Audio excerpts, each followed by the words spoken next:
Welcome to At the Capitol with State Representative Andrew Falk. I'm your host, Matt Swenson, and this is Representative Falk. Welcome, Representative. Hey, it's great to be here. Thank you for all you watching at home.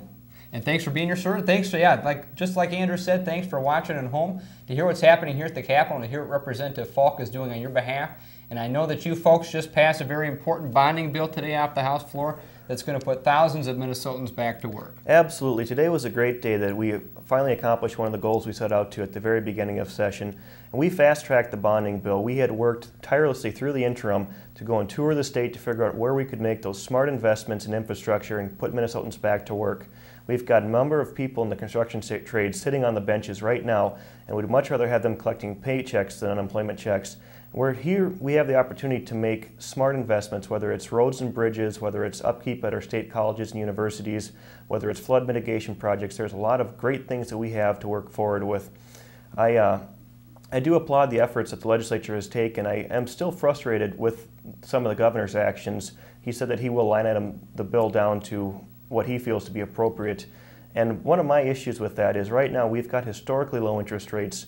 Some of the bonds that the state let were recently let at 3.35% interest rates, as low as 3.05%.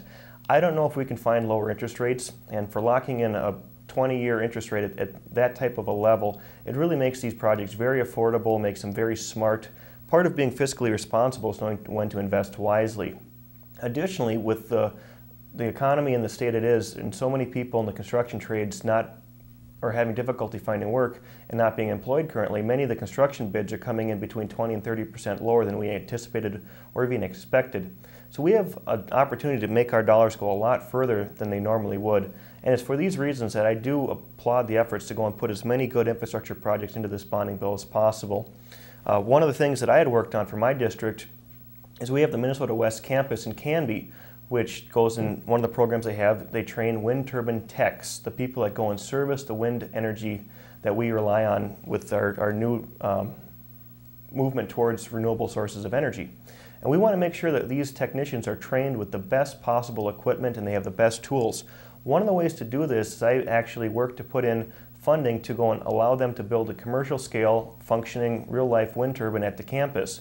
This would be a tool that would be used to help for training exercises, whether it's climbs, whether it's service, whether it's troubleshooting. It just goes and brings a real-life piece of equipment to the campus.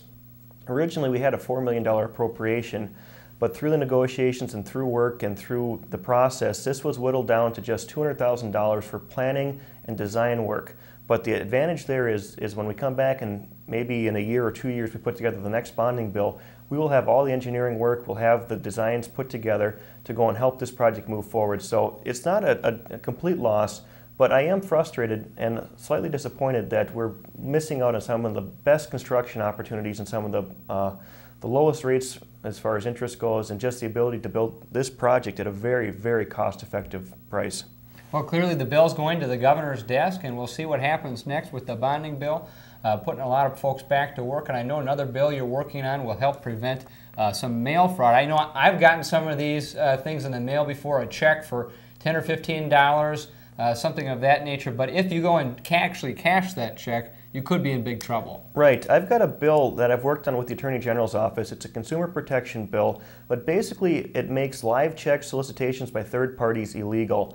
And just if that sounds a little complex, the way to illustrate it is, take for instance that I purchased a good or service from Matt, and in doing so, he sold my information to a third party who would then purchase, whether it was my bank account or my credit card number, and then would send me some type of would look like a rebate check or some other type of offer that, unbeknownst to me, if I cashed that, I'm signing up for a service in which I had no intention of purchasing or had no reason to even need that service.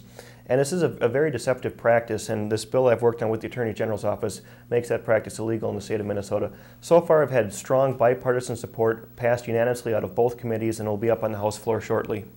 Well, great. A lot of good work that you're doing here at the state capitol for folks back home and for folks across the state of Minnesota. I want to thank you for coming into the studio today, sir. Hey, thanks so much, Matt. Yeah, good to be with you. You bet. And take care, folks. We'll see you next time on At the Capitol.